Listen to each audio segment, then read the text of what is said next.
kicking back on this summer breeze.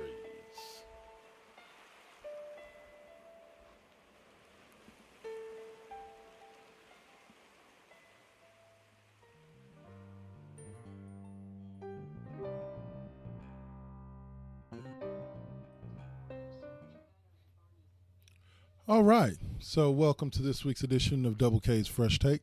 Double K is going to take a look at spring training this week as I start out with the Oakland Athletics, who finished last year with 69 wins. They're projected 77 this year. They had 34 at home, which I think they can improve on by about 4 or 5 wins. And then they can improve on their away wins by about 4 or 5 wins as well. I think they can finish with about 80 wins, but they're only projected 77. They did add Matt Joyce, Rajay Davis, and Santiago Casilla in the offseason to a lineup that already has a lot of youth and a lot of power with Chris Davis and guys like Mac Muncy and Chapman. These guys have all shown the ability to be able to hit the ball in the past. They also added Trevor Plouffe at third base. With the return of Sonny Gray, hopefully back to his form of 2 years ago, we can get into a rotation with Gray, Manea, guys like that, Kendall Graveman, that they can go ahead and get some more wins out of the season. I don't necessarily know if they're a playoff team this year, but they'll definitely be better than they were last year. Next up is the San Francisco Giants.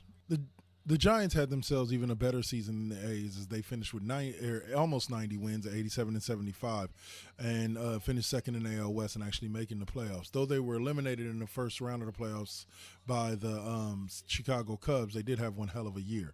They only added Mark Melicon to their bullpen, so really they come back with just about the same team that they had last year. And with that in mind, they're projected to be they come in. Sorry about that. They come back with Mark Melicon, and he ends up just securing the bullpen and bringing back the same exact team from last year. So it looks like they could be headed for another 87-win season.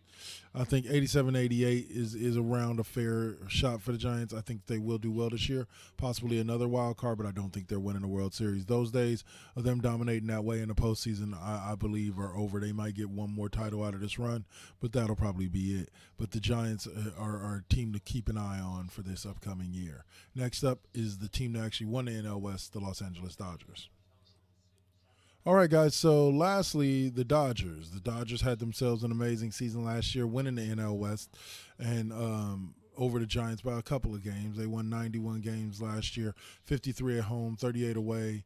Won the NL West division for the 4th time in a row, something that's never been done by any other team, really. I think the Atlanta Braves might have done it 2 or 3 times in a row, but I don't believe they ever did it 4 times in a row. This time, they are projected to win their 5th consecutive NL West Division title. I just don't know if they're actually going to go to the playoffs, or not to the playoffs, but to the World Series. They will make the playoffs again with 95 wins. They added Sergio Romo to help shore up the bullpen, brought back Rich Hill, traded for Logan Forsythe, and brought back Chase Utley. And they bring back pretty much the same team that won 90-something games last year, so it doesn't seem any reason why they can't get better. Josh Reddick re-signed with them and is going to stay, so the Dodgers could very well repeat and have yet another opportunity like they've had over each of the past 4 years to get themselves to a World Series. So congratulations to them. Hope they do well. More so for the A's, but that's been Double K this week. Y'all have a great couple of weeks. I'll be back with my Fresh Take again in about 2 weeks to finish talking West Coast baseball. This has been Double K. Catch me on Double K's Classroom every other Friday night on Revolving Door Fridays, and catch me on Sundays on West Coast Bias with O'Malley, Suave, and the Duel. Peace.